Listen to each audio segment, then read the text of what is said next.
नमस्ते।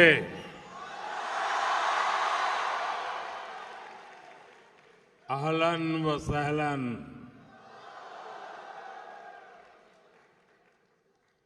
ये युवा जोश, आपकी एनर्जी, यहां का पूरा एटमॉस्फेयर चार्ज हो गया है।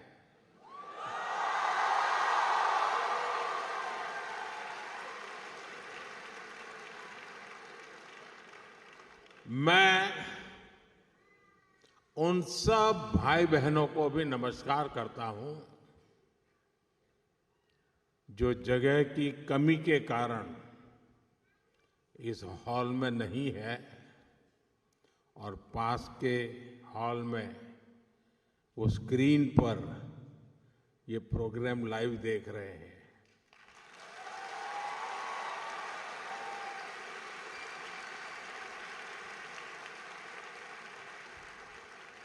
अब आप कल्पना कर सकते हैं, यहां तक आए और अंदर नहीं आ पाए तो उनके दिल में क्या होता होगा।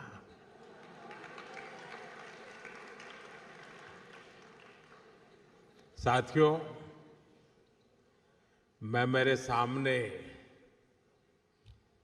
एक मिनी इंडिया देख रहा हूं।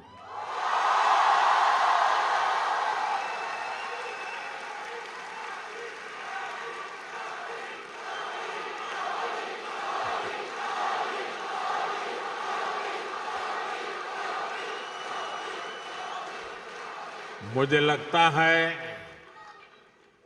यहां बहुत सारे मलयाली भी हैं।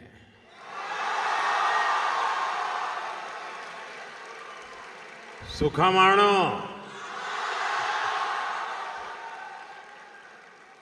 और सिर्फ मलयालम नहीं, यहां तमिल, तेलुगु,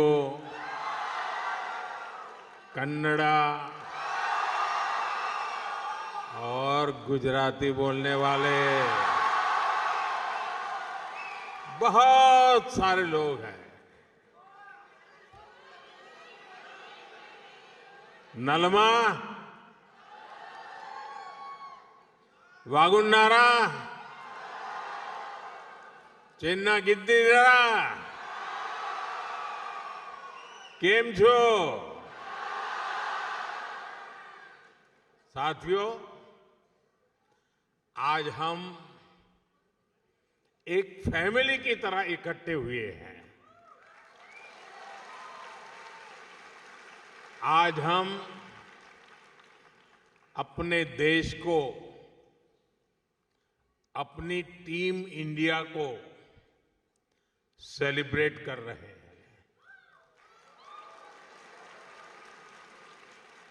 साथियों, भारत में हमारी डायवर्सिटी हमारी संस्कृति का मजबूत आधार है। हमारे लिए हर दिन एक नया रंग लेकर के आता है। हर मौसम एक नया उत्सव बन जाता है। हर परंपरा एक नई सोच के साथ आती है। और यही कारण है कि हम भारतीय कहीं भी जाएं, कहीं भी रहे, हम डायवर्सिटी का सम्मान करते हैं।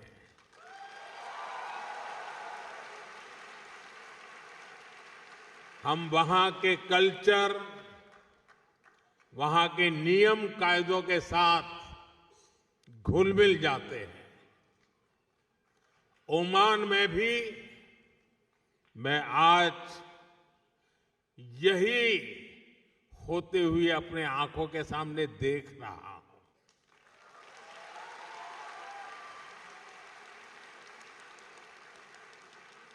ये भारत का डायस्पोरा को एग्जिस्टेंस का कोऑपरेशन का एक लिविंग एग्जाम्पल बना हुआ है। साथियों,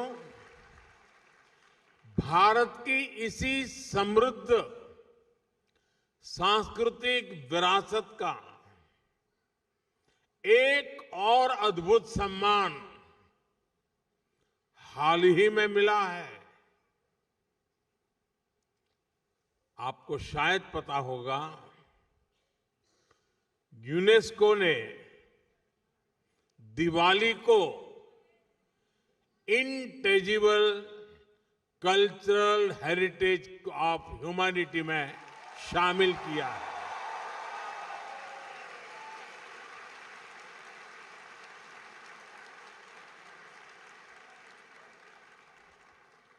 अब दिवाली का दिया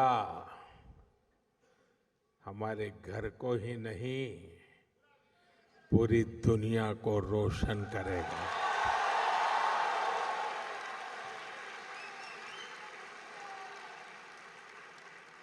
यह दुनिया भर में बसे प्रत्येक भारतीय के लिए गर्व का विषय है। दिवाली की यह वैश्विक पहचान हमारी उस रोशनी की मान्यता है जो आशा, सद्भाव और मानवता के संदेश को, उस प्रकाश को फैलाती है। साथियों, आज हम सब यहां भारत ओमान मैत्री पर्व भी मना रहे हैं।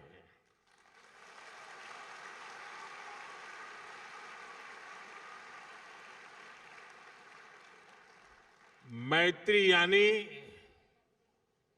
एम से मैरीटाइम हेरिटेज, ए से एस्पिरेशंस, आई से इनोवेशन, टी से ट्रस्ट एंड टेक्नोलॉजी, आर से रिस्पेक्ट, आई से इंक्लूसिव ग्रोथ, यानी ये मैत्री पर्व हम दोनों देशों की दोस्ती, हमारी शेयर्ड हिस्ट्री और प्रॉस्परस फ्यूचर का उत्सव है।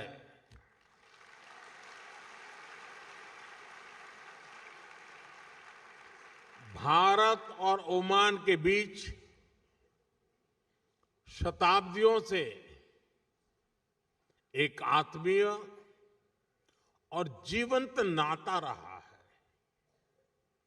इंडियन ओशन की मॉनसून विंड्स ने दोनों देशों के बीच ट्रेड को दिशा दी है।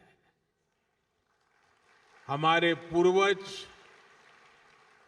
लोथल, मांडवी और ताम्रालिप्ति जैसे पोर्ट से लकड़ी की नाव लेकर मस्कट, सूर और सलाला तक आते थे।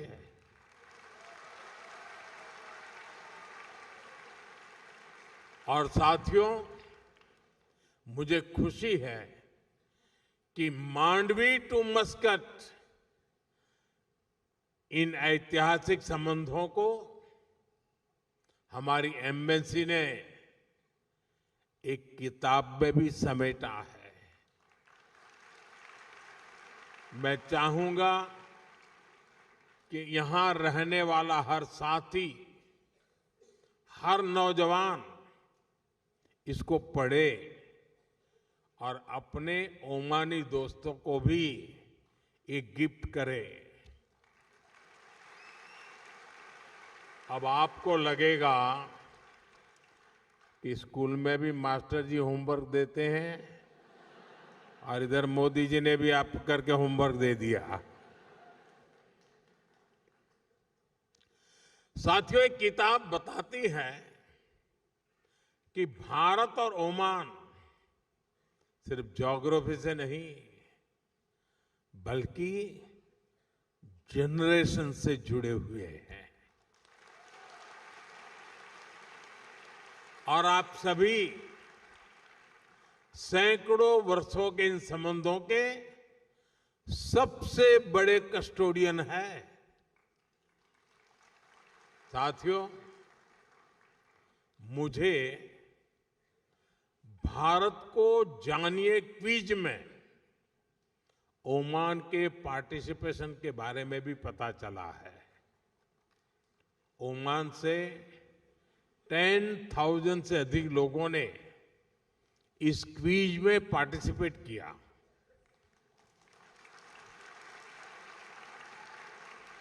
ओमान ग्लोबली 4th पोजीशन पर रहा है।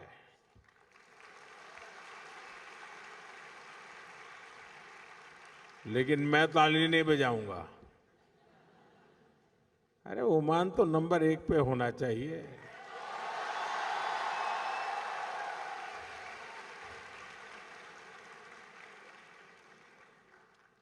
मैं चाहूंगा कि ओमान की भागीदारी और अधिक बढ़े, ज्यादा से ज्यादा संख्या में लोग जुड़े। भारतीय बच्चे तो इसमें भाग जरूर लें।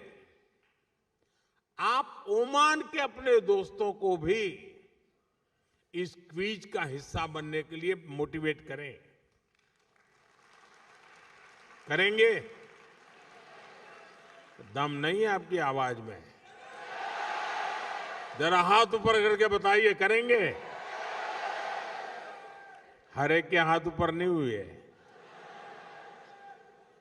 साथियों, भारत और ओमान के बीच जो रिश्ता ट्रेड से शुरू हुआ था, आज उसको एजुकेशन सशक्त कर रही है। मुझे बताया गया है कि यहां के भारतीय स्कूलों में करीब 46,000 स्टूडेंट्स पढ़ाई कर रहे हैं। इसमें ओमान में रहने वाले अन्य समुदायों को भी हजारों बच्चे शामिल हैं। ओमान में भारतीय शिक्षा के 50 वर्ष पूरे हो रहे हैं। ये हम दोनों देशों के संबंधों का एक बहुत बड़ा पड़ाव है। साथियों, भारतीय स्कूलों की ये सफलता his majesty the late sultan Qaboos के प्रयासों के बिना संभव नहीं था।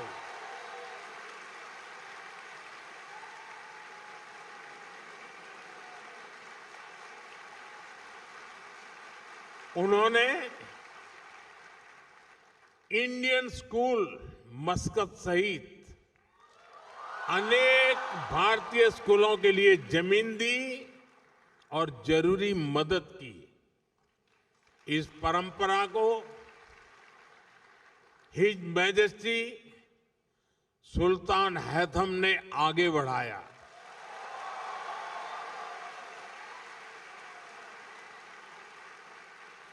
वे जिस प्रकार यहां भारतीयों का सहयोग करते हैं, संरक्षण देते हैं, इसके लिए मैं उनका विशेष तौर पर आभार व्यक्त करता हूं।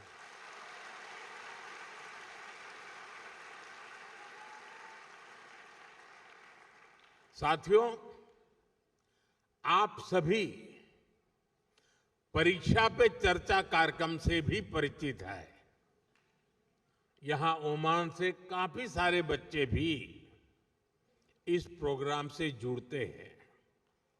मुझे यकीन है कि यह चर्चा आपके काम आती होगी। पेरेंट्स हो या स्टूडेंट्स, सभी को स्ट्रेस फ्री तरीके से एग्जाम देने में हमारी बातचीत बहुत मदद करती है। साथियों, ओमान में रहने वाले भारतीय अक्सर भारत आते जाते रहते हैं। आप भारत की हर घटना से अपडेट रहते हैं, सिर्फ फिल्में नहीं, मूवी नहीं। आप सभी देख रहे हैं कि आज हमारा भारत कैसे प्रगति की नई गति से आगे बढ़ रहा है।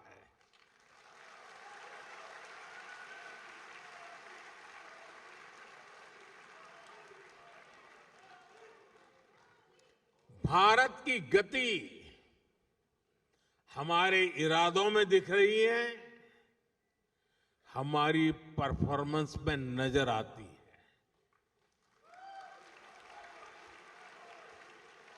कुछ दिन पहले ही इकोनॉमिक ग्रोथ के आंकड़े आए हैं और आपको पता होगा भारत की ग्रोथ 8% से भी अधिक रही है।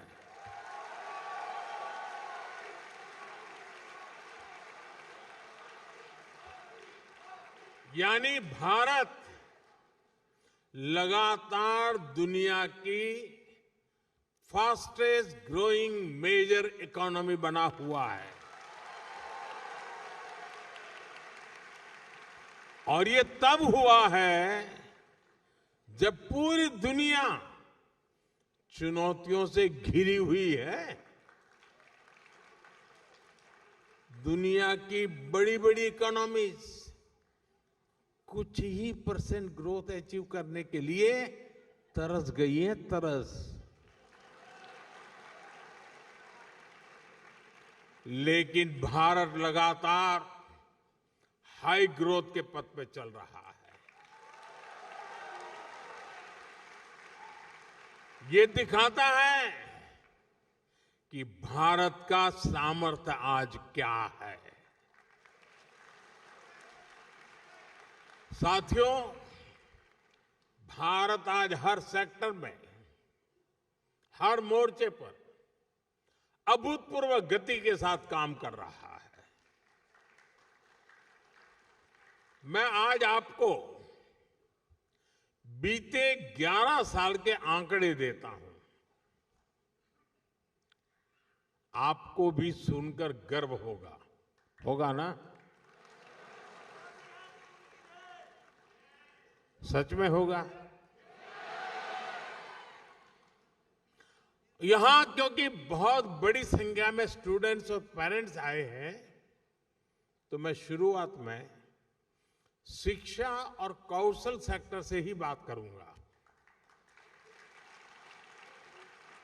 बीते 11 साल में भारत में हजारों नए कॉलेज बनाए गए हैं। आईआईटी की संख्या 16 से बढ़कर 23 हो चुकी है।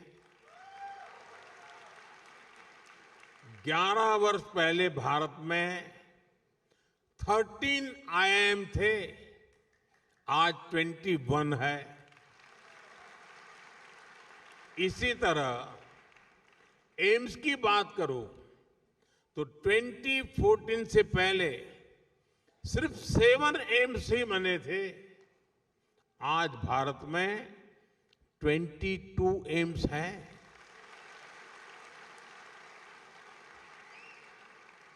मेडिकल कॉलेज 400 से भी कम थे, आज भारत में करीब 800 मेडिकल कॉलेज है। साथियों, आज हम विकसित भारत के लिए अपने एजुकेशन और स्किल इकोसिस्टम को तैयार कर रहे हैं। न्यू एजुकेशन पॉलिसी इसमें बहुत बड़ी भूमिका निभा रही है।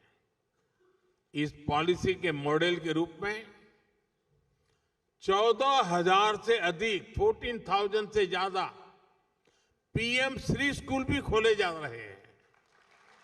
साथियों, जब स्कूल बढ़ते हैं कॉलेज बढ़ते हैं, यूनिवर्सिटीज बढ़ती हैं, तो सिर्फ इमारतें नहीं बनती, देश का भविष्य मजबूत होता है।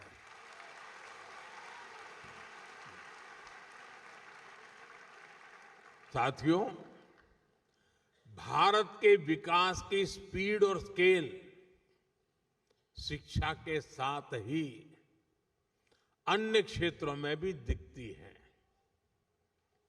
बीते 11 वर्षों में हमारी solar energy installed capacity 30 time बढ़ी है, 30 गुना बढ़ी है। सोलर मॉड्यूल मैन्युफैक्चरिंग 10 गुना बढ़ी है, 10 टाइम। यानी भारत आज ग्रीन ग्रोथ की तरफ तेजी से कदम आगे बढ़ा रहा है। आज भारत दुनिया का सबसे बड़ा फिनटेक इकोसिस्टम है। दुनिया का दूसरा सबसे बड़ा स्टील प्रोड्यूसर है। दूसरा सबसे बड़ा मोबाइल मैन्युफैक्चरर है। अब आपके जेब में मोबाइल होगा तो लिखा होगा मेड इन इंडिया।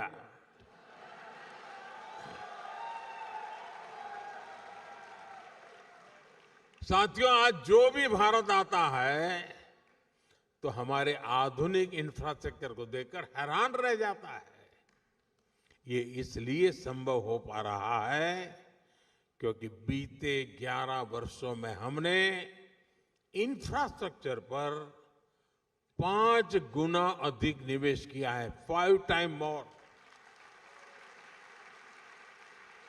एयरपोर्ट्स की संख्या डबल हो गई है। आज हर रोज पहले की तुलना में डबल स्पीड से हाईवे बन रहे हैं। तेज गति से रेल लाइन बिछ रही है। रेलवे का इलेक्ट्रिफिकेशन हो रहा है।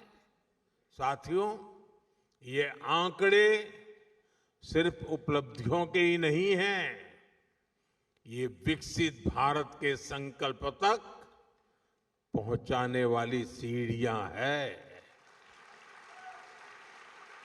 21वीं सदी का भारत बड़े फैसले लेता है, तेजी से निर्णय लेता है, बड़े लक्ष्यों के साथ आगे बढ़ता है और एक तय टाइमलाइन पर रिजल्ट लाकर ही दम लेता है।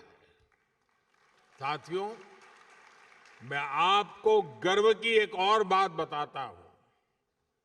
आज भारत दुनिया का सबसे बड़ा डिजिटल पब्लिक इंफ्रास्ट्रक्चर बना रहा है। भारत का यूपीआई यानी यूनिफाइड पेमेंट्स इंटरफेस दुनिया का सबसे बड़ा real time digital payment system है।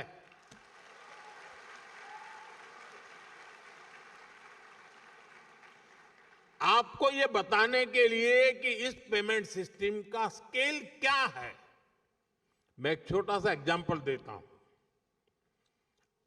मुझे यहां आकर के करीब 30 मिनट हुए हैं, 30 मिनट्स हुए हैं। इन 30 मिनट में भारत में यूपीआई से, मैं इन 30 मिनट की बात करता हूं, इन 30 मिनट में भारत में यूपीआई से 14 million real time digital payments हुए हैं।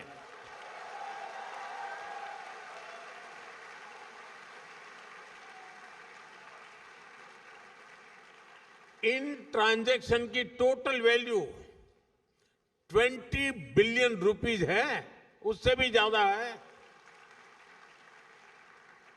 भारत में बड़े से बड़े शोरूम से लेकर एक छोटे से वेंडर तक सब इस पेमेंट सिस्टम से जुड़े हुए हैं।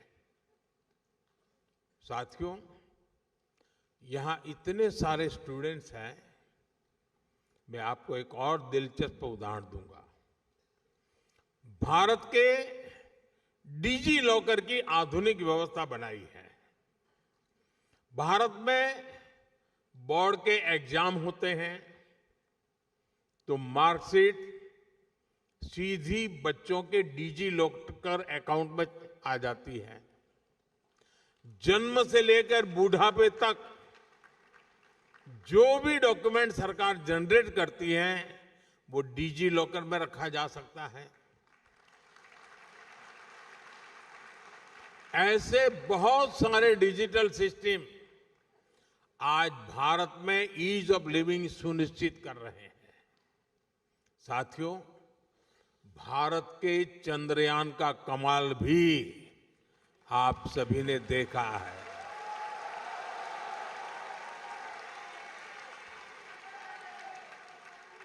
भारत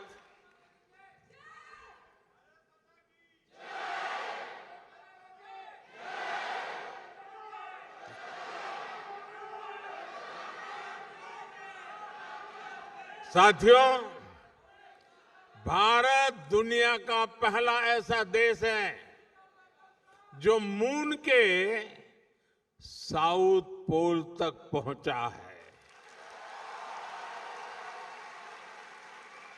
सिर्फ इतना ही नहीं, हमने एक बार में 104 सैटेलाइट्स को एक साथ लॉन्च करने का कीर्तिमान बनाया है।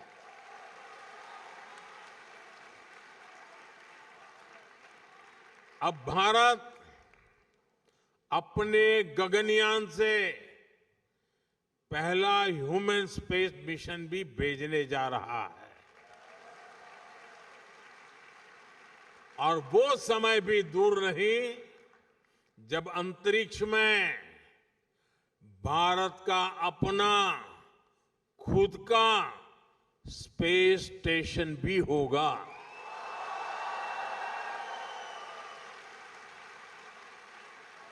साथियों, भारत का स्पेस प्रोग्राम सिर्फ अपने तक सीमित नहीं है, हम ओमान की स्पेस एस्पिरेशंस को भी सपोर्ट कर रहे हैं।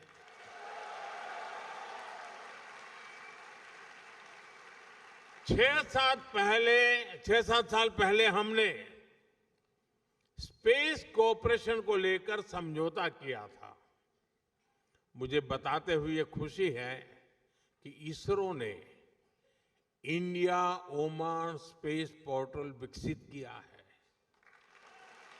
अब हमारा प्रयास है कि ओमान के युवाओं को भी इस स्पेस पार्टनरशिप का लाभ मिले। मैं यहां बैठे स्टूडेंट्स को एक और जानकारी दूंगा। इसरो युविका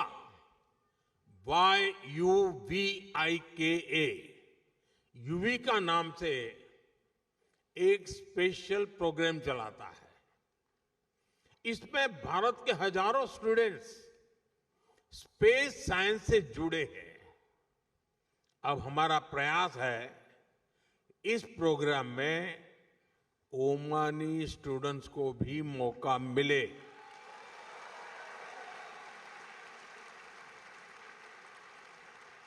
ये युविका याद रखोगे? युविका याद रखोगे? तो फिर जुड़ जाओ। मैं चाहूंगा कि ओमान के कुछ स्टूडेंट्स बेंगलुरु में इसरो के सेंटर में आए, वहां कुछ समय गुजारें। ये ओमान के युवाओं की स्पेस एस्पिरेशंस को नई बुलंदी देने की बेहतरीन शुरुआत हो सकती है।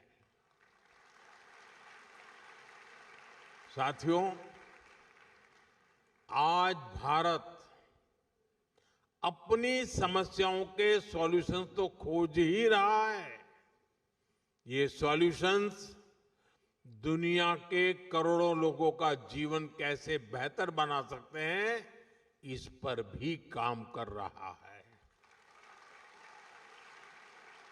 सॉफ्टवेयर डेवलपमेंट से लेकर पेरोल मैनेजमेंट तक, डेटा एनालिसिस से लेकर कस्टमर सपोर्टर तक, अनेक ग्लोबल ब्रांड्स भारत के टैलेंट की ताकत से आगे बढ़ रहे हैं।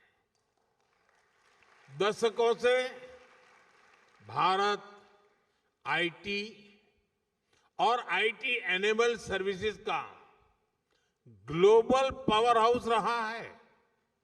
अब हम मैन्युफैक्चरिंग को आईटी की ताकत के साथ जोड़ रहे हैं और इसके पीछे की सोच वसुधैव कुटुंबकम से ही प्रेरित है। यानी make in India, make for the world. साथियों, वैक्सीन हो या जेनरिक मेडिसिन्स, दुनिया में फार्मेसी ऑफ द वर्ल्ड कहती है, यानी भारत के अफोर्डेबल और क्वालिटी हेल्थ केयर सॉल्यूशंस दुनिया के करोड़ों लोगों का जीवन बचा रहे हैं। कोविड के दौरान भारत ने करीब 30 करोड़ वैक्सीन्स दुनिया को भेजी थी। मुझे संतोष है कि करीब 100,000 made in India Covid vaccines Oman के लोगों के काम आ सकी। और साथियों, याद कीजिए, ये काम भारत ने तब किया जब और कोई सिर्फ और सिर्फ अपने देश के बारे में ही सोच रहा था। तब हम दुनिया की चिंता करते थे। भारत ने अपने 140 करोड़ नागरिकों को भी रिकॉर्ड टाइम में वैक्सीन लगाई और दुनिया की जरूरतें भी पूरी की। ये भारत का मॉडल है, ऐसा मॉडल जो 21वीं सेंचुरी की दुनिया को नई उम्मीद देता है। इसलिए आज जब Bharat made in India chief बना रहा है, एआई, क्वांटम कंप्यूटिंग और ग्रीन हाइड्रोजन को लेकर मिशन मोड पर काम कर रहा है, तब दुनिया के अन्य देशों में भी उम्मीद जगती है कि भारत की सफलता से उन्हें भी सहयोग मिलेगा। साथियों, आप यहां ओमान में पढ़ाई कर रहे हैं, यहां काम कर रहे हैं। आने वाले समय में आप ओमान के विकास में, भारत के विकास में बहुत बड़ी भूमिका निभाएंगे। आप दुनिया को लीडरशिप देने वाली पीढ़ी है।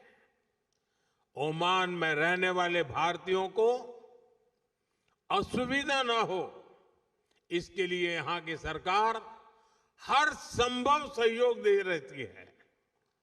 भारत सरकार भी आपकी सुविधा का पूरा ध्यान रख रही है। पूरे ओमान में 11 काउंसलर सर्विस सेंटर्स खोले हैं।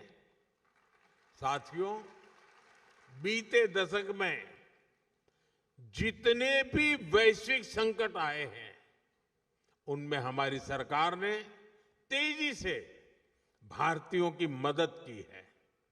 दुनिया में जहां भी भारतीय रहते हैं, हमारी सरकार कदम कदम पर उनके साथ है।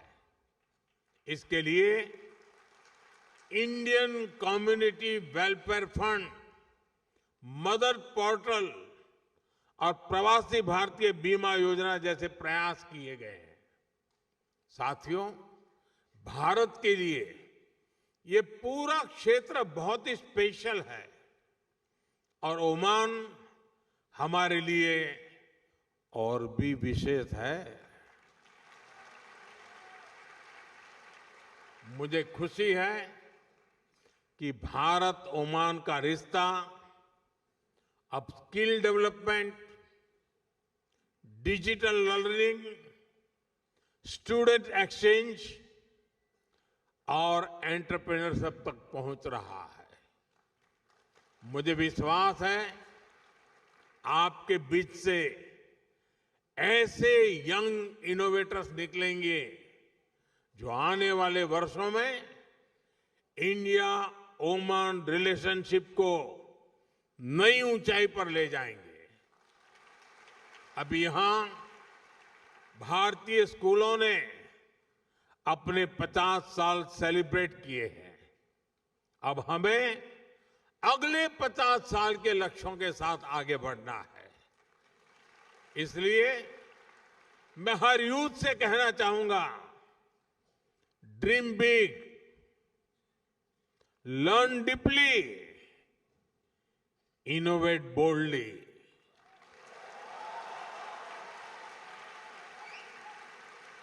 क्योंकि आपका फ्यूचर सिर्फ आपका नहीं है, बल्कि पूरी मानवता का भविष्य है। आप सभी को एक बार फिर उज्जवल भविष्य की बहुत बहुत शुभकामनाएं। बहुत बहुत धन्यवाद।